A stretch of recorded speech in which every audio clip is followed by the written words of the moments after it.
Hey, what's up mga kokotes? Me again, Kuya Jen. Welcome sa Quadernoso and Learnings ni Fargame. At kung baka pa lamang sa aming YouTube channel, pindutin mo na ang subscribe, like, and share buttons para maging updated ka sa aming videos.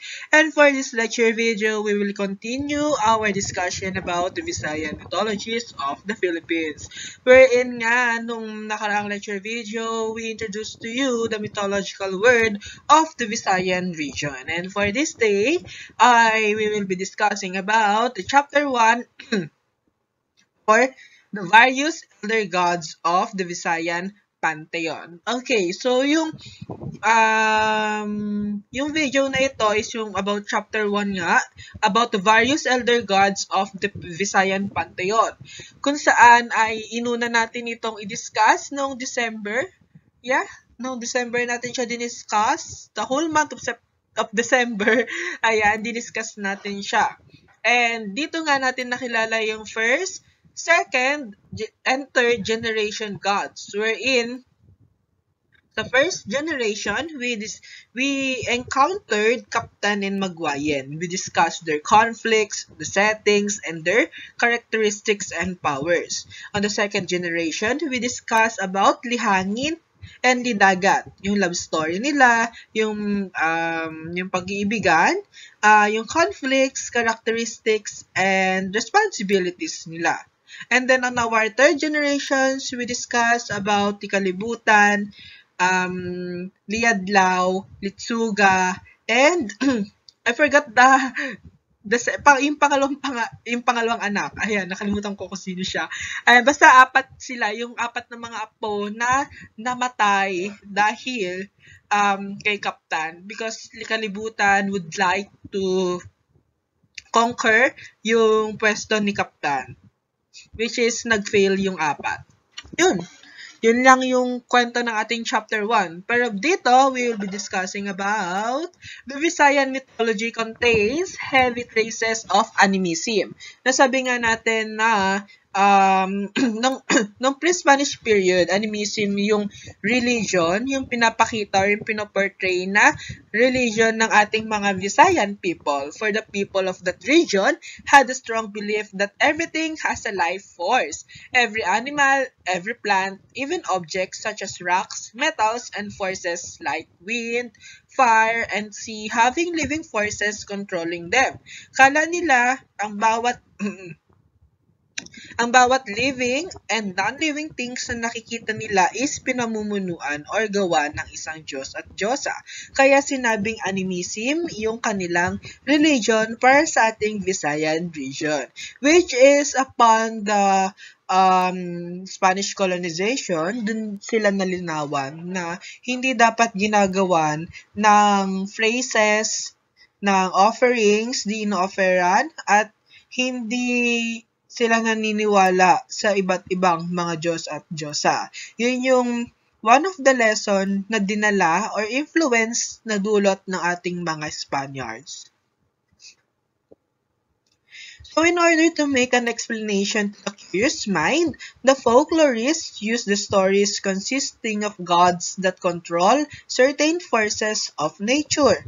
The Visayan people put symbolisms like the gods and goddesses. Ayan, linalagyan nila ng simbolismo in order for us na malinawan,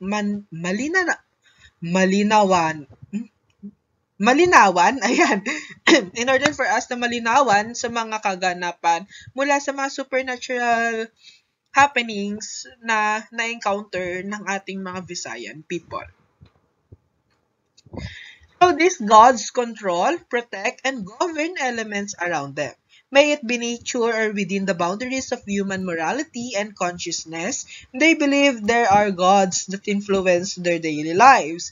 Yun nga, for example, we have the god of the sun, we have Adlaw or Liadlaw. We have, as belief, no, diba? Ayan, so it contains the question, it answers the question of saan nga ba nagmula ang araw? So it came from Liadlaw. Ayan, sa inconsistency and unfaithfulness of Liadlaw. Kaya nagkaroon tayo ng araw. Yun. So out of these tales came the first pantheon, consisting of the elder gods that roamed the earth at the beginning of time before there was land. And the world was a mass of nothingness, and according to some stories, especially from Negros Island, it was Canlaon.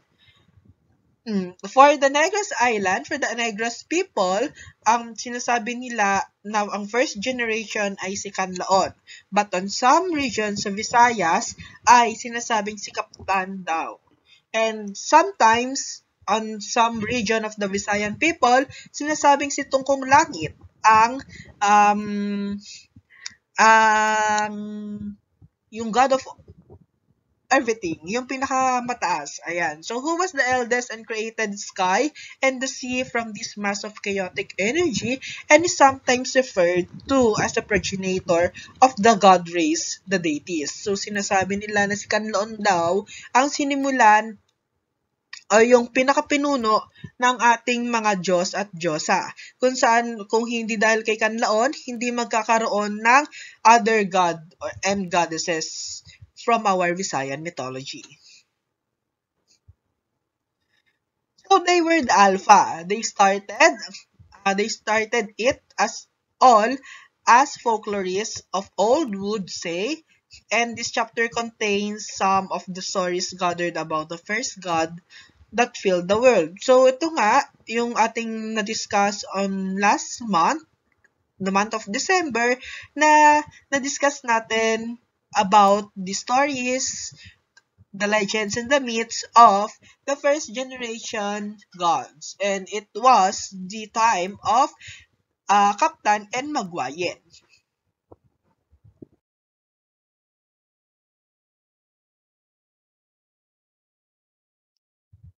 So, yeah, that's all for our lecture video for this time.